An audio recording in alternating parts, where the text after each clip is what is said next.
जो सबसे बड़ी कुर्सी पर बैठते हैं उनका ही सबसे बड़ा जिम्मेदार होता है कि भारत के कोने में उनके जो सिटीजन्स हैं उनका क्या हाल है, उनका वो स्टेट कौन से कंडीशन में है, उनका ही सबसे बड़ा जिम्मेदारी होता है। तो फिर अगर उन्होंने खुद ने बोला था कि अगर एक राज्य को कोई संभल नहीं सकता तो फिर उस राज्य के ऊपर बैठने का उनका कोई लायक नहीं है। तो फिर मोदी जी, मैं कहना चाहूँगी आपसे भी कि अगर आप विदेश जाके दुनिया के बड़े बड़े लोगों को गले लगा सकते हो तो फिर आप मणिपुर जाके उनको गले क्यों नहीं लगा सकते, उनसे हाथ क्यों नहीं मिल सकते, जिनको जो इस एथनिक वायलेंस से बहुत अफेक्टेड हैं, जिनके परिवार मरे हुए हैं, जिनके पास खाने पीने के लिए अभी कुछ नहीं बचा है।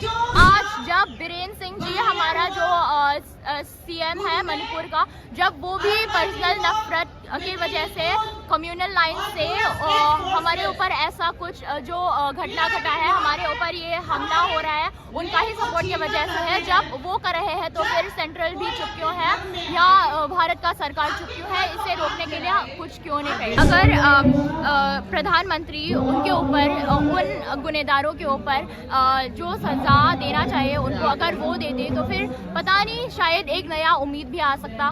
पर जो बीरेन सिंह है, हम तो उन्हें कभी भी माफ़ नहीं करेंगे, क्योंकि उन्होंने एक सीएम का जिम्मेदारी होता है उनके जो स्टेट में, चाहे किसी भी कम्युनिटी किसी भी भाषा बोले, उनका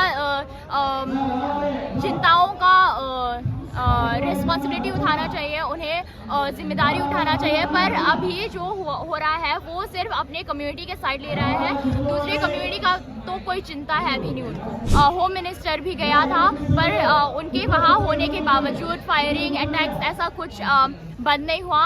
उसके वहाँ रहने के समय में ही फायरिंग होता जा रहा था, हमारे ऊपर हमले किए जा रहे थे। उनके भक्त ने कहा है, उनके फॉलोअर्स ने बोला है कि एक फ़ोन कॉल से रशिया यूक्रेन का जो लड़ाई है वो रुकवा दिया। तो फिर मणिपुर एक छोटा सा राज्य, हम गिनने में भी बहुत कम है, तो फिर हमारा लड़ाई क्यों नहीं रुक सकता। अगर वो चाहते तो फिर वो बिना आके भी एक फ़ोन कॉल से रुकवा सकते थे, पर उन्होंने ऐसा नहीं किया। इसका मतलब हो सकता है कि वो बीरेन को अपना आवाज़ ना उठाने से सपोर्ट कर रहा है।